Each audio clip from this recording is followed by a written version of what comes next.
Hi everyone, my name is Maren. And my name's Coffee. Today we're interviewing Elliot. Hey, me. So, the first question is, what first motivated you to start making Gorilla Tag content on YouTube?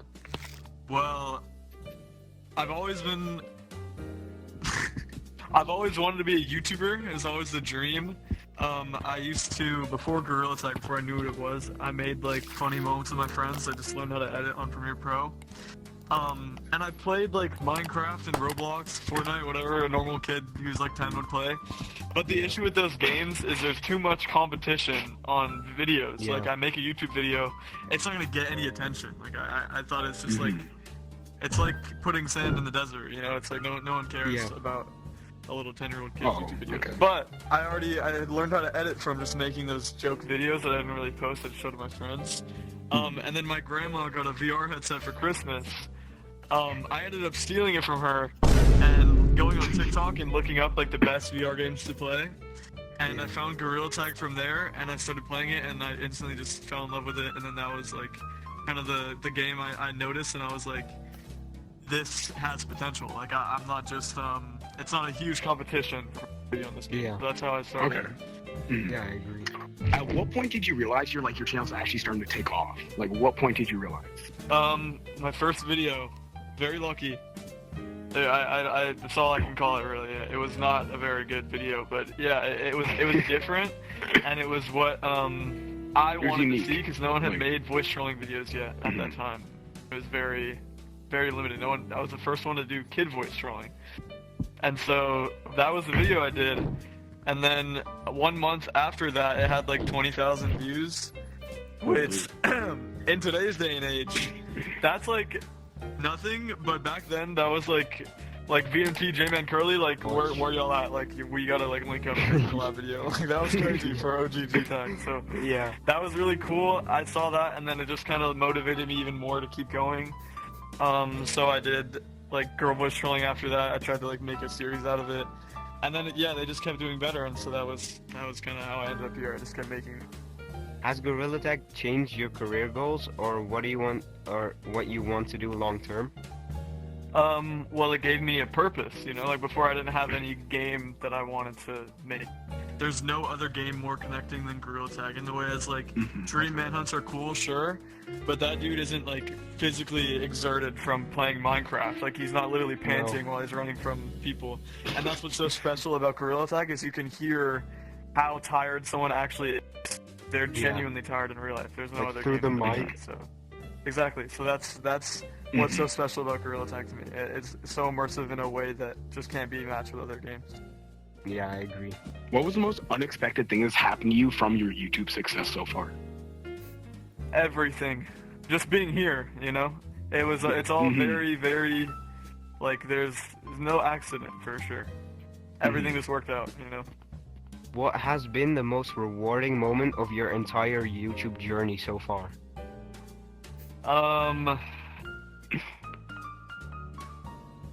Probably 1 million subscribers. That is pretty awesome, but I mean, really, just like going forwards, the most rewarding is always getting a video out, like just a video I really like getting it posted. Like that's always like, it feels the most rewarding, even if it doesn't do like the best. Just posting videos is like. It's just the fact you know how hard you worked for that video in general. Right? Exactly. Yeah. You look at it and say, yeah, I made that. I made that with hard work and determination. Like keeps you motivated. Yeah, I guess. Yeah. It's fascinating. What was the biggest challenge you faced on your YouTube journey so far? Mental problems. Nobody tells you just how hard it is to be your own boss until like you're just thrown in, you know. The good thing is I have friends who have been doing this longer than me, like Julian, who could really tell me like every single YouTuber has been in the stage where it's like you just don't want to do anything. Like everything hurts. Like physically you feel like a void in your chest of thinking about wanting to edit. Like it was really bad. It's a very hard situation when you're your own boss because you're not locked to any standard. Like no boss is telling you this is what you have to get done. but it's like you can control that. So you can say, I'll just do this tomorrow. Like you can procrastinate as much as you want, and that is really, really, it was really poisonous to me. So like having my friends around to help discipline me and just like make me feel like I'm not alone was really good. And that is a very important lesson to learn as a content creator, or just any space where you're doing things yourself. Like you gotta have discipline. How do you stay creative and avoid burnout when making content? Well, it really just circles back to what I said. Like I've been burnt out plenty of times, but the more that you push through the burnout, the less burnout you'll be. Like if you wait for the perfect conditions, you're never gonna start. And so like for me, destroying burnout is just denying the like mental emotions and saying I'm just gonna do this. Like I don't care what I think, I need to lock in and discipline myself. And so burnout is really hard, but you can't depend on like motivation. You just have to start, and then the motivation will come from the discipline. Yeah. If you could go back and give your past self one tip before you started YouTube, what would it be, and why? See, this question is always interesting because if I was my past self and I saw my future self, I'd probably be like so terrified that I would like listen to anything I'd say. So I probably wouldn't say anything. I think I'd be really scared if that happened. And I don't think I'd want that to happen. I might have like a panic attack or something. I think that everything worked out the way it should have been. I don't think that I learned things. I learned a lot of lessons, and I think my friends really were there to tell me what I needed to hear all the time. So, what is your favorite memory from playing Gorilla Tag? Dang, there's so much. There's so much. I don't think I can choose a favorite one, but like summer 2022, Christmas 2022, all those times where it would be like me, K9, Aquanly, J-Man, BMT, like we would just get on and play, like even if it wasn't for videos. Those days were just so fun. Like I'm so glad we didn't take a second for granted back then. Like those were beautiful play sessions. How do you handle like negative like comments, like hate comments and it? Like how do you handle the pressure? I don't read them. You don't I don't read them, but even if I did, there's a level where it's like you can take away the criticism from hate comments. So someone's like, this video sucks, why does it feel so slow? Okay, well I'm gonna remove the first part. I don't care if you think it sucks, but you just gave me criticism, so like it feels slow. That's good knowledge to know going forwards, you know? If I do see a hate comment, which is very rare, like I said, I don't really pay attention to it, but there's a level where it's like, is this a hate comment that is this useless? Like which in that case I don't take anything away from it, or is it like something valuable like hidden inside that I can actually work to use to make something better? That's just the way that I look at it.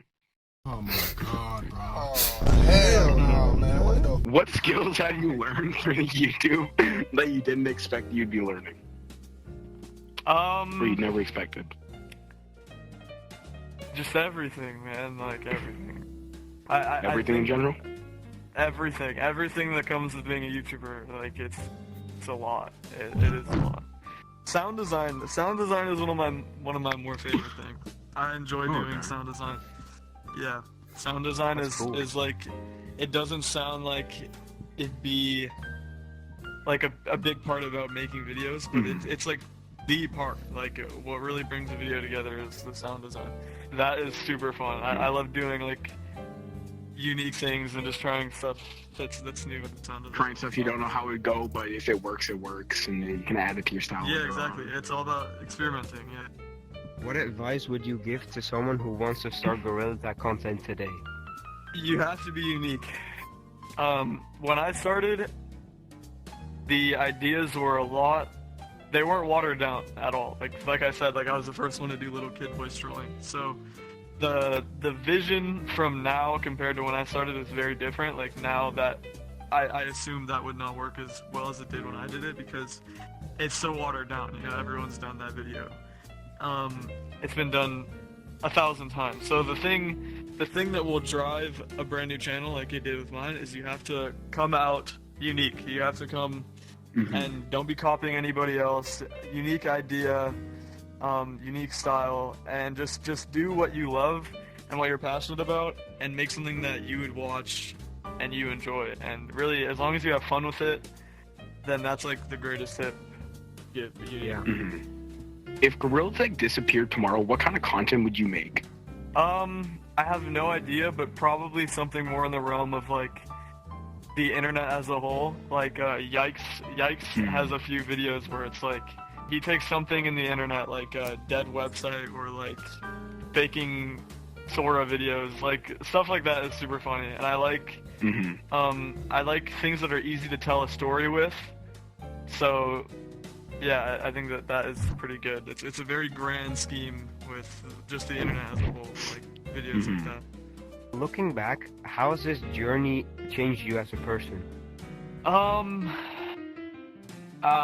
Self-control, patience, kindness, everything. Gray hairs, a lot of stress. There's just a lot of stuff. Stress management, you know, you gotta... Yeah, you learn a lot. Just life came really fast. It came faster than you expected. Sure. Who would you like to see on the show next? Like, out of anyone you could pick, who would you want to see on this talk show? K9. That's a good pick. I like that. I feel like it'd be really interesting to see his perspective. Yeah, wherever he's at. For the last question, is there anything you'd like to say to the people watching? Subscribe to Elliot. Everyone gives self-promos. It's hilarious because they'll be like, yeah, sub to me, not these guys. No. And the G-Tech Talk Show. Thank you. That's the end of today's talk show. I hope you guys have a great night and goodbye.